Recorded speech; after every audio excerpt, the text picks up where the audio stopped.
자, 지금 19번부터 한번 우리 같이 풀어보도록 할게요. 여기 19번에서는 확산을 보여주는 실험이에요. 확산에 의하면 이제 스스로 입자가 운동을 하기 때문에 퍼져나가는 거잖아요. 그래서 여기에서 확산이 아닌 것을 찾아보는 건데 정답이 이제 3번이었거든요. 이슬은 왜 사라질까? 이슬이 사라지는 거는 증발이라는 현상이죠. 그러니까 어떤 액체가 물체의 표면에서부터 어, 날아가는 건데 이때는 이제 확산이라기보다도 우리가 액체가 자기의 인력을 끊고 날아가는 현상이라서 조금 다르게 부를 필요가 있습니다. 이거는 증발이기 때문에 답이 아니고요. 그다음에 20번 내려갔을 때 이 20번 문제가 굉장히 선생님이 느끼기에는 독특했는데 맞춘 사람들은 정말 잘하신 것 같아요. 문제를 잘 보시면 에탄올을 한 다섯 여섯 방울만 넣었대요. 그리고 고무막이로 꼭 막아놓고 액체 상태의 에탄올이 사라질 때까지 질량을 측정을 해봤다는 거예요. 그럼 여기에서 사실 에탄올이 사라졌다라는 게 실제 없어졌다가 아니라 기화되었다, 즉 기체로 이제 바뀌었다라는 이야기잖아요. 그 기체는 어디에 있을까? 여기에 아직 갇혀 있다는 얘기거든요. 그래서 결론은 여기 안에 질량 변화가 없어요. 사실 여기서 이 질량 변화가 없다라는 것은 우리가 이미 책에서 배워서 알고 있다라는 전제하에 문제를 풀어야 돼요. 그러면 여기에서 알 수 있는 사실을 물어보는 거예요. 이게 무슨 말이냐? 위쪽 방향으로만 퍼진다? 여기선 알 수가 없고, 실제로 그렇지도 않고요. 온도가 낮을수록 온도에 따라서 이야기도 안 했고, 항상 기체 상태로만 있다? 아까 액체 상태가 있었잖아요. 그쵸? 시간이 지나면 기체 상태의 에탄올 입자가 사라진다라는 걸 보여준 걸까? 라는 게 아니라는 거죠. 자칫 5번을 택할 수도 있지만, 여기에서는 얘가 실제로 액체 상태가 사라진 거지만 기체 상태는 남아있다는 얘기죠. 그쵸? 그래서 기체 상태 에탄올이 사라진다라는 걸 보여준 게 아니라 얘가 기체로 바뀌었다라는 사실을 보여준 거고 스스로 움직인다라는 거를 알 수 있다는 얘기죠. 굉장히 문장을 잘 해석할 수 있는지 독해력을 묻고 있는 문제 같았어요. 네. 근데 어쨌든 여러분들이 굉장히 난해하게 느낄 수 있었겠다.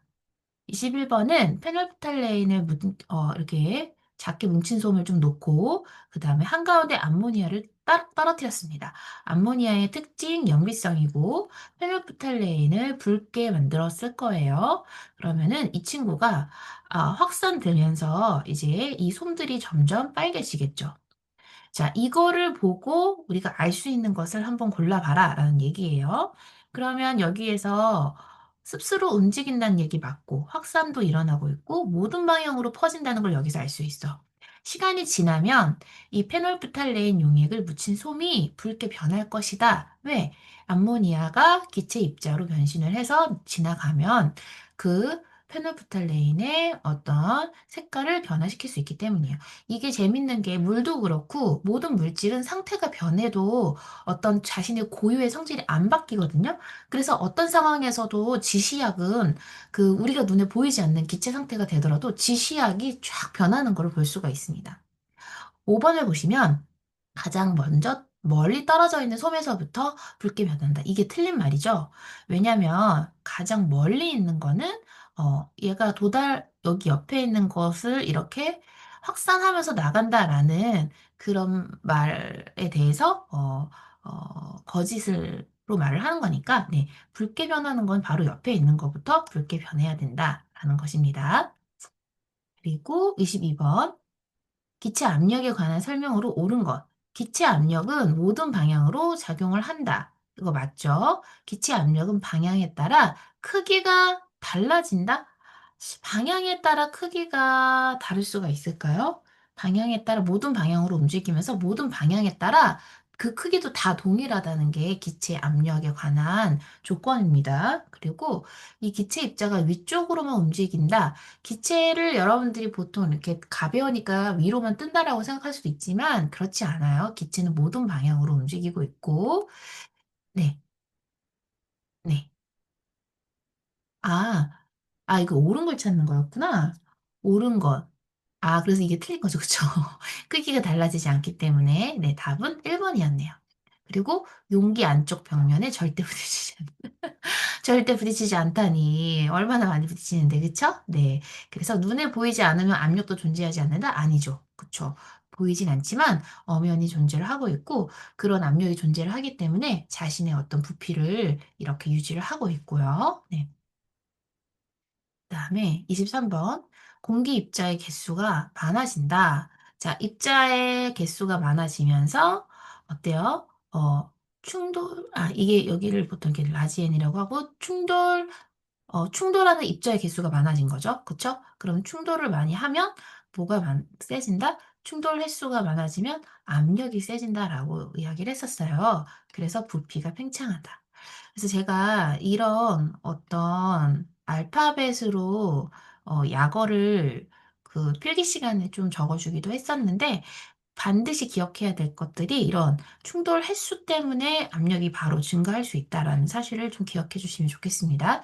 그리고 이때 압력은 내부 압력이라는 거, 외부 압력일 때는 이 P와 V가 비례하지 않거든요. 그래서 내부 압력 1번이 커졌다. 네. 그 다음에 24번. 지금 이기압일 때가 30ml였대요. 근데 온도를 유지하면서 3기압으로 바꿨어요. 자, 우리 보일의 법칙에 의하면 처음 압력과 처음 부피가 나중 압력과 나중 부피와 같죠? 그 곱이 같죠? 네, 그래서 60을 유지를 해야 하기 때문에 정답 3번. 60ml, 3기압과 20ml 곱해서 60이 될 수 있죠. 그리고 뒤에는 일정한 온도에서 일정한 양의 기체가 들어있는 밀폐된 용기에서 자, 지금 여기에 옳지 않은 걸 찾고 있어 봐라 라고 했는데 일단은 압력과 부피의 곱이 일정해야 된다라는 사실에 의해서 이 친구가 이렇게 정해질 수 있죠. 그것도 맞고 압력과 부피가 아니죠. 아니죠. 그쵸? 압력과 부피가 지금 이렇게 부피는 줄어드는데 압력은 늘어나고 있잖아요. 그쵸? 그래서 서로 반비례입니다. 라는 거죠. 2번이 틀린 말입니다.